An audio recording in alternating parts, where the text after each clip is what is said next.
আসসালামু আলাইকুম প্রিয় শিক্ষার্থী, আশা করি সবাই ভালো আছো। আজকে হচ্ছে আমরা চলতরিতের একটা বিষয় আলোচনা করব।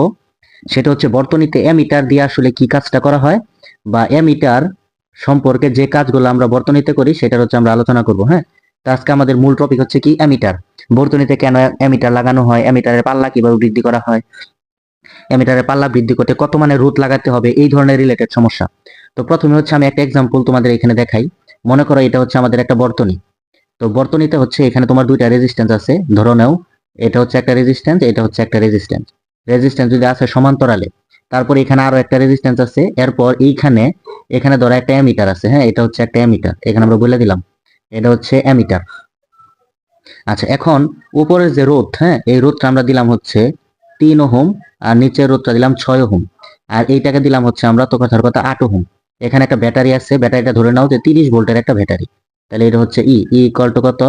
ইকুয়াল টু হচ্ছে 13 ভোল্ট, তাই না? আচ্ছা, ইকুয়াল টু হচ্ছে 13 ভোল্ট। এখন এই অ্যামিটারের যে পাল্লা, এই অ্যামিটারের পাল্লা ধরো এটা দেওয়া আছে, এটা 0 থেকে 5 অ্যাম্পিয়ার পর্যন্ত মাপতে পারে। এটাই হচ্ছে এই অ্যামিটারের রেঞ্জ। ঠিক আছে, তাহলে এটার নাম কি, এটা আমরা বলে দেই যে এটা হচ্ছে একটা অ্যামিটার। এখানে বলা থাকে এটা হচ্ছে অ্যামিটার। তো এই অ্যামিটার কি করতে পারে? 0 থেকে 5 অ্যাম্পিয়ার তড়িৎ প্রবাহ নিরাপদে মাপতে পারে। আচ্ছা, এখন আমাদের কথা হলো যে 30 ভোল্ট বর্তনী লাগানো অবস্থায় এই অ্যামিটারে কোনো সমস্যা হবে কিনা। হ্যাঁ, তো এখন আমরা তাহলে দেখি যে বর্তনী আমাদের মোট প্রবাহ কত। হ্যাঁ, তাহলে সুতরাং আমরা মোট প্রবাহ হচ্ছে বের করব। তাহলে এখানে দেখো যে রেজিস্ট্যান্স আছে কয়টা? রেজিস্ট্যান্স আছে হচ্ছে তোমার 3 ওহম। আচ্ছা, তাহলে এখন এখন আমরা কি নির্ণয় করব?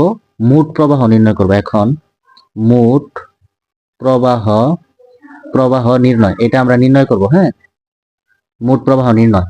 তো প্রথমে দেখো তো তোমার 3 ওহম এবং 6 ওহম রোধ কিভাবে আছে? শ্রেণীতে যুক্ত না, এই সমান্তরালে যুক্ত না। তাহলে সমান্তরালে যুক্ত করলে রোধ যুক্ত করে 1/RP আকারে। তাহলে 1/R1 প্লাস 1/, হচ্ছে R2। তার মানে হচ্ছে 1/3 প্লাস 1/6, এটা হচ্ছে 1/RP।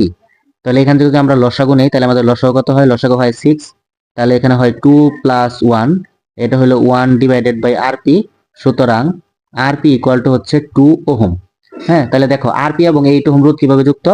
সমান্তরালে। তাহলে সুতরাং আমাদের মূল যে রোধ আরএস ইকুয়াল টু হচ্ছে আরপি প্লাস 8। তাহলে আরপি হচ্ছে 2 প্লাস 8 ইকুয়াল টু হচ্ছে আমাদের 10 ওহম। তাহলে এখন আমরা মোট প্রবাহ নির্ণয় করব। সুতরাং মোট প্রবাহ, বর্তনীর মোট প্রবাহ, বর্তনীর মোট প্রবাহকে আমরা বলি আই। আই সমান সূত্র কি? আই সমান সূত্র হচ্ছে E/R। দেখো আমাদের ব্যাটারি হচ্ছে 30 ভোল্টের, তাহলে 30, আর আমাদের টোটাল রেজিস্ট্যান্স হচ্ছে 10। তাহলে আমাদের এবার কারেন্ট কত? কারেন্ট হচ্ছে 3 অ্যাম্পিয়ার। তাহলে এই যে বর্তনীটা, এই বর্তনীর এই অ্যামিটারের ভিতর দিয়ে কতটুকু কারেন্ট যাচ্ছে? এই অ্যামিটারের ভিতর দিয়ে কারেন্ট যাচ্ছে হচ্ছে 3 অ্যাম্পিয়ার। এখন এই বর্তনীর কারেন্ট যাচ্ছে 3 অ্যাম্পিয়ার। এখন এই বর্তনী কতটুকু কারেন্ট মাপতে পারে? 0 থেকে 5। তাহলে এই অবস্থায় এই বর্তনীর কোনো কি নাই, সমস্যা নাই। কিন্তু যদি আমরা এই বর্তনীর 30 ভোল্টের পরিবর্তে যদি আমরা 60 ভোল্টের একটা ব্যাটারি ইউজ করি, তখন দেখো সমস্যাটা কি হয়। হ্যাঁ, তখন আমরা এটা লিখি যে যদি যদি ই ইকুয়াল টু 16 ভোল্ট হয়, তাহলে তাহলে দেখো তো প্রবাহ কত হয়? প্রবাহ আই সমান সূত্র কি? E/, হচ্ছে আর। তো ই কত? ই কিন্তু এবার 60, আর তোমার মোট রেজিস্ট্যান্স 10, তাহলে হচ্ছে 6 অ্যাম্পিয়ার। এখন দেখো আমাদের এই যে অ্যামিটারটা, এই অ্যামিটার কিন্তু 0 থেকে 5 অ্যাম্পিয়ার মাপতে পারে। তাহলে এখন কি সেই তড়িৎ প্রবাহটা মাপতে পারবে? তাহলে আমরা বলবো যে না। সুতরাং 6 অ্যাম্পিয়ার প্রবাহ প্রবাহ মাপতে হলে অ্যামিটারের পাল্লা কি করতে হবে? বৃদ্ধি করতে হবে। অ্যামিটারের অ্যামিটারের পাল্লা অ্যামিটারের পাল্লা কি করতে হবে? বৃদ্ধি করতে হবে। হ্যাঁ, বৃদ্ধি করতে হবে। এখন অ্যামিটারের পাল্লা কতটুকু বৃদ্ধি করব? অ্যামিটারের পাল্লা সাধারণত n গুণ আকারে বৃদ্ধি করা হয়। তো অ্যামিটারের পাল্লা বৃদ্ধি, এখন অ্যামিটারের পাল্লা বৃদ্ধি করতে হলে কি করতে হবে? এটা হচ্ছে আমাদের এখন টপিকস। তো তোমার মনে রাখতে হবে যে অ্যামিটারের পাল্লা বৃদ্ধি করতে হলে তার সাথে আসলে একটা রোধ লাগাইতে হয়। হ্যাঁ, একটা শান্ট লাগাইতে হয়। সেই কত মানের শান্ট লাগাইতে হবে? এটা সূত্র হলো R/n-1। এবার দেখো আমাদের মাপতে পারে কত? 0 থেকে তোমার 5 অ্যাম্পিয়ার, কিন্তু এখন আমাদের তড়িৎ প্রবাহ যাচ্ছে 6 অ্যাম্পিয়ার। তাহলে আমরা যদি এটার পাল্লাটাকে দ্বিগুণ বৃদ্ধি করি, তাহলে কিন্তু সে মাপতে পারবে 0 থেকে 10 অ্যাম্পিয়ার। তাই না? তাহলে কি আমাদের কোনো সমস্যা আছে? কারণ আমাদের তো মাপতে হবে 6 এম্পিয়ার। আমরা অ্যামিটারের পাল্লা তাহলে কি করব? দ্বিগুণ পরিমাণ বৃদ্ধি করব। তো যত পরিমাণ বৃদ্ধি করব এটি হচ্ছে আসলে 2। তো দ্বিগুণ পরিমাণ যদি আমরা বৃদ্ধি করি তাহলে হইতেছে r ডিভাইডেড বাই 2 মাইনাসের 1 ডিভাইডেড বাই 1, তার মানে শুধু r। এখানে একটা কথা, এই যে r, এটা হচ্ছে তোমার অ্যামিটারের রোধ। হ্যাঁ, এটা অ্যামিটারের মধ্যে একটা রোধ আছে, এটা হচ্ছে অ্যামিটারের রোধ। এখন আমি আমার যে বর্তনীটা দিচ্ছি আমি এটা বলে দিলাম যে আমার এই বর্তনীতে অ্যামিটারের রোধ আমি বলে দিলাম যে এটা রোধ হচ্ছে তোমার কথার কথা 12 ওহম। ঠিক আছে, 12 ওহম, এটা হচ্ছে অ্যামিটারের রোধ। এখন কথা হচ্ছে তাহলে আমরা যদি তোমার এই বর্তনী দিয়ে যদি আমরা 10 এম্পিয়ার তড়িৎ 6 এম্পিয়ার তড়িৎ প্রবাহ মাপতে চাই, যে 6 এম্পিয়ার, তাহলে আমাদের অ্যামিটারের পাল্লা দ্বিগুণ করতে হবে। তো অ্যামিটারের পাল্লা দ্বিগুণ করতে হবে মানে হচ্ছে এটার সাথে একটা রোধ লাগাইতে হবে, সেই রোধটা কত? আর। হ্যাঁ, এখন দেখো আর মানে কি? আর মানে অ্যামিটারের মধ্যে আগে থেকে যে রোধ ছিল, তা আগে থেকে রোধ কত ছিল? অ্যামিটারের রোধ ছিল 12 ওহম। তাহলে এখন আমরা এই অ্যামিটারের সাথে যদি আরো 12 ওহম মানের একটা রোধ সমান্তরালে লাগিয়ে দেই, তাহলে হচ্ছে এই অ্যামিটার দিয়ে কি করা যাবে? 6 এম্পিয়ার তড়িৎ প্রবাহ মাপা যাবে।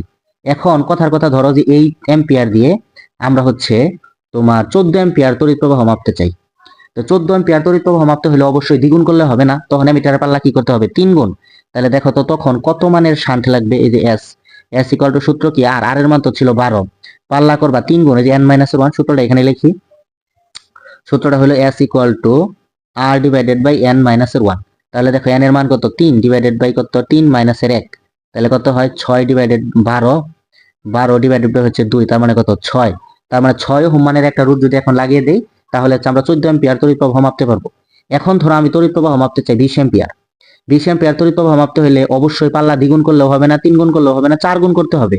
কারণ আগে মাপতে পারতো 0 থেকে 5 এম্পিয়ার, এখন তোমার মাপতে হইতেছে 20 এম্পিয়ার। তাহলে পাল্লাটাকে তুমি যদি 4 গুণ করো তাহলে তড়িৎ প্রবাহ মাপতে পারবা।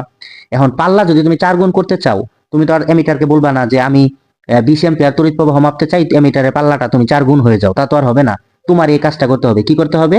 একটা শান্ট লাগাইতে হবে, সেটাকে আমরা ধরলাম এস। সূত্র কি? আর ডিভাইডেড বাই n মাইনাসের 1। দেখো আর কত ছিল? আর ছিল 12 ওহম, মানে অ্যামিটারের রোধ। পাল্লাকে তুমি করতে চাও 4 গুণ, তাহলে 4 মাইনাসের 1, তার মানে কত? 12 ডিভাইডেড বাই হচ্ছে 3। 12 ডিভাইডেড বাই 3 মানে কি? 4। তার মানে হচ্ছে তোমার অ্যামিটারের আগে রোধ ছিল হচ্ছে 12 ওহম, তুমি এটার সাথে এখন 4 ওহম মানের একটা রোধ যদি সমান্তরালে লাগিয়ে দাও তাহলে তুমি ওই অ্যামিটারটা দিয়েই হচ্ছে 20 এম্পিয়ার তড়িৎ প্রবাহ মাপতে পারবা।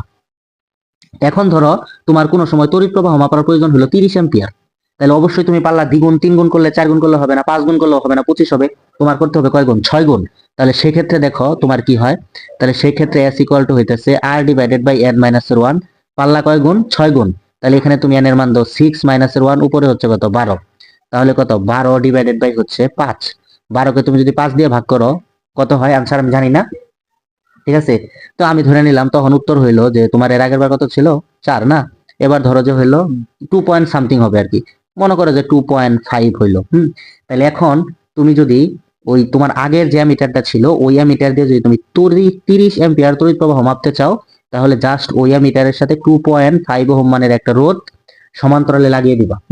এখন তোমাকে যদি জিজ্ঞাসা করা হয় যে ভাইয়া ওইটা দিয়া হচ্ছে আমি তোমার হচ্ছে 13 এমপি কত, তোমার কথা কথা হচ্ছে যে কত 60 এম্পিয়ার, হ্যাঁ 65 এম্পিয়ার তড়িৎ প্রবাহ মাপতে চাই ওইটা দিয়ে। তাহলে দেখো তো 65 তুমি মাপতে পারতা 0 থেকে 5, এখন মাপতে হইতেছে কত? 65 এম্পিয়ার। 65 5 এর কয় গুণ? 5 13 65 মানে 13 গুণ। তাহলে তোমার অ্যামিটারের পাল্লা 13 গুণ বৃদ্ধি করতে হবে। তো পাল্লা 13 গুণ বৃদ্ধি করতে হলে কত মানের রোধ লাগাইতে হবে সেটা বের করার সূত্র হলো S equal to R by n মাইনাসের 1। আর কত ছিল? 12 ওহম ডিভাইডেড বাই n কত? 13 গুণ করবা মাইনাসের 1, তার মানে হচ্ছে 12 ডিভাইডেড বাই 12, তার মানে হচ্ছে কত? মানে হচ্ছে 1 ওহম। এর মানে হচ্ছে এখন তুমি ওই বর্তনীটাতে ওই অ্যামিটারে যদি 1 ওহম মানের একটা রোধ সমান্তরালে লাগিয়ে দাও ওই অ্যামিটারের সাথে, তাহলে ওই অ্যামিটারটা দিয়েই তুমি 65 এম্পিয়ার তড়িৎ প্রবাহ এখন মাপতে পারবা। যে মাপতে পারতো 1 থেকে 5 এম্পিয়ার তাকে দিয়ে তুমি মাপতে পারতেছো 65 এম্পিয়ার। তবে শর্ত কি? একটা রোধ লাগাইতে হবে। কত মানের? 1 ওহম মানের। সেটা কিভাবে লাগাবা? সমান্তরালে অ্যামিটারের ভিতরে। এই জন্যই এটাকে বলে অ্যামিটারের পাল্লা বৃদ্ধি। হ্যাঁ, অ্যামিটারের পাল্লা বৃদ্ধির সূত্র কি? S equal to R divided by n minus 1। এখন পরীক্ষায় তোমাদের যে জিনিসটা হয় অ্যামিটারের রোধ দেওয়া থাকে না, তাহলে তখন তোমাদের সূত্র হয় R equal to S equal to R divided by n minus 1। তোমাদেরকে যদি বলে পাল্লা দ্বিগুণ করলে কত মানের রোধ লাগাইতে হবে, তখন তোমরা কি করো? আর ডিভাইডেড বাই 2 মাইনাসের 1, তার মানে শুধু আর। তাহলে তোমরা বলো আর মানের একটা রোধ সমান্তরালে লাগাইতে হবে। এখন এই আর এর মানটা দেওয়া থাকে না পরীক্ষায়, হ্যাঁ, কিন্তু আমি তোমাদেরকে আর এর মান 12 ধইরা প্রমাণ করে করে বুঝাইলাম যে কত মানের এক্সাক্ট কত মানের রোধ লাগাইলে কত এম্পিয়ার কিভাবে মাপা যাবে। এই ছিল তোমার এমিটার লাগানো, মানে এমিটার যুক্ত করার যে সমস্যাগুলা। আশা করি সবাই ক্লিয়ার। হ্যাঁ, এমিটার কিভাবে লাগাইতে হয়, এমিটারের পাল্লা কিভাবে বৃদ্ধি করতে হয়, কেন বৃদ্ধি করতে হয়, এই রিলেটেড সমস্যা আশা করি সবাই বুঝতে পারছো। হ্যাঁ, এই যে বর্তনীটা তাহলে দেখো, এখন একটু সামারি করি। এই যে বর্তনীটা, এই বর্তনীটার মধ্যে এমিটারে মাপতে পারতো 0 থেকে 5 এম্পিয়ার। প্রথম তড়িৎ প্রবাহ যাচ্ছিল 3 এম্পিয়ার, কোনো সমস্যা নাই। দ্বিতীয়বার হচ্ছে তড়িৎ প্রবাহ যাচ্ছে 6 এম্পিয়ার, কিন্তু মাপতে পারো তুমি 5 এম্পিয়ার, তার মানে মাপা যাবে না, এমিটারের পাল্লা বৃদ্ধি করতে হবে। তো পাল্লাটা তুমি কয় গুণ করবা? তুমি যদি বলো ভাইয়া আমি পাল্লাটা 5, 0 থেকে 5 ছিল, আমি 0 থেকে 6 করে দিলাম, না, পাল্লাটা আসলে n গুণ আকারে বৃদ্ধি করে। তুমি পাল্লা দ্বিগুণ, 3 গুণ, 4 গুণ, 5 গুণ এরকম করবা। তাহলে তুমি দ্বিগুণ যদি করো তাহলেই তো তুমি 1 থেকে 10 এম্পিয়ারের 0 থেকে 10 এম্পিয়ার মাপতে পারতেছ, কিন্তু তোমার মাপার প্রয়োজন হয় 6। তার মানে তুমি পাল্লাটা খুব সুন্দরভাবে কি করে দিবা? দ্বিগুণ করে দিবা। এখন তুমি যদি বলো ভাইয়া যদি 3 গুণ করি, 3 গুণের তো তোমার প্রয়োজন হচ্ছে না, তাই না? তাহলে তুমি করবা কেন? এখন যদি তোমার এটা দিয়ে হচ্ছে 20 এম্পিয়ার তড়িৎ প্রবাহ মাপার প্রয়োজন হয়, তাহলে তোমার পাল্লা 4 গুণ করতে হবে। কারণ কেন? তুমি মাপতে পারো 5 এম্পিয়ার, মাপতে হইতেছে 20, তাহলে 4 গুণ করতে হবে। তুমি যদি এটাকে 21 এম্পিয়ার মাপতে চাও তাহলে 5 গুণ করতে হবে। 22 এম্পিয়ার মাপতে চাইলেও 5 গুণ করতে হবে। কারণ 25 এর আগ পর্যন্ত তুমি 25 এম্পিয়ারের আগ পর্যন্ত তুমি মাপতে চাইলে তোমার কত করতে হবে? 5 গুণ করলে সেটা হয়ে যাবে। হ্যাঁ, তাহলে তুমি যদি বলো ভাই আমি 30 এম্পিয়ার তড়িৎ প্রবাহ মাপবো, তাহলে তোমাকে পাল্লা হচ্ছে 6 গুণ করতে হবে।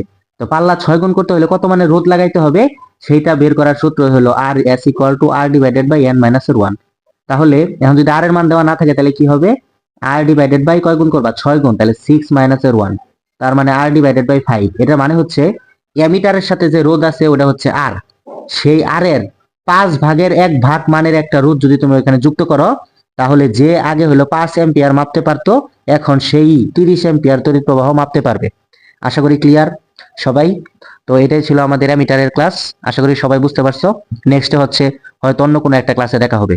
সবাই ভালো থাকো। আসসালামু আলাইকুম।